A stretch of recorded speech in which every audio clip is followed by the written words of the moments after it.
Computer lab. তো এই building office কক্ষ বানানো হয়েছে হলো আমাদের শহীদ মিনার। আসসালামু আলাইকুম, আজকে আপনাদের দেখাবো আমি যে স্কুলে পড়াশোনা করেছি, তো সেই স্কুল দেখাবো। তো এটা হলো পিসের গেট, আমি পিসের গেট দিয়ে প্রবেশ করব। সামনে আরেকটা মেন গেট আছে স্কুলে। তো এটা হলো কম্পিউটার ল্যাব। এই রুমে আমরা অনেক কম্পিউটার শিখেছি, তো সবই আজকে স্মৃতি। আর এই বিল্ডিংটা নতুন করা, আমাদের সময় ছিল না এটা, এখন নতুন করা। তো এই বিল্ডিং অফিস কক্ষ বানানো হয়েছে। আগে অফিস কক্ষ ছিল, আমি যেখানে দাঁড়ানো, যে বিল্ডিংয়ে দাঁড়ানো, এই বিল্ডিংয়ে দেখাচ্ছি সামনে। আসলে এই স্কুলটা শুধু একটা বিল্ডিং না, এই স্কুলটা আমার জীবনের একটা অধ্যায়। এই আঙ্গিনায় প্রথম শেখা কিভাবে স্বপ্ন দেখতে হয়, কিভাবে শিখতে হয়, আর কিভাবে মানুষ হতে হয়।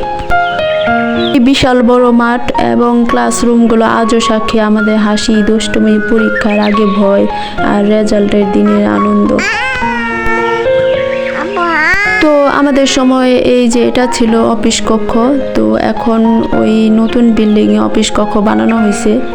তো এটা এখন তালা মারা আছে। এই বিশাল মাঠে বসে কত গল্প, কত বন্ধুত্বের শুরু, আর কত ছোট ছোট স্বপ্ন বড় হওয়ার সাহস পেয়েছে। এবং আমাদের স্যার টিচাররা শুধু পড়াশোনায় শিখাননি, তার পাশাপাশি তারা শিখিয়েছেন শৃঙ্খলা, সম্মান, আর নিজের উপর বিশ্বাস রাখতে হয় কিভাবে।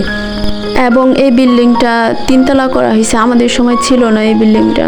তো আমি বাহির থেকে দেখাচ্ছি, বিল্ডিংটা অনেক সুন্দর মাশাআল্লাহ। স্কুল অনেক পরিবর্তন হয়ে গেছে, আমাদের সময় এই বিল্ডিংটা ছিল না। তো এখন অনেক কিছুই সুন্দর করা হয়েছে। এবং দূরে ওই গেটটা দেখা যাচ্ছে, ওটা হলো আমাদের স্কুলের মেন গেট। স্কুল জীবন শেষ হওয়া মানে আজ আমরা সবাই আলাদা আলাদা পথে, কেউ দূরে, কেউ কাছে, কিন্তু এই স্কুলের স্মৃতিগুলো আজও আমাদের এক করে রাখে। এই হলো আমাদের শহীদ মিনার, এখানে বসে আমরা কত গল্প করেছি। একটু কাছ থেকে দেখাই আপনাদের। তো সময় বদলে গেছে, আমরা বড় হয়েছি, কিন্তু এই স্কুলটা আজও আগের মতোই আমাদের হৃদয়ে রয়ে গেছে, যেখান থেকে শুরু হয়েছিল আমাদের জীবনের প্রথম পথ চলা। এবং যারা এই স্কুলে পড়েছেন কমেন্টে অবশ্যই জানিয়ে যাবেন। তো সবাই সুস্থ থাকবেন, ভালো থাকবেন, দেখা হবে অন্য কোনো ভিডিওতে। আল্লাহ হাফেজ।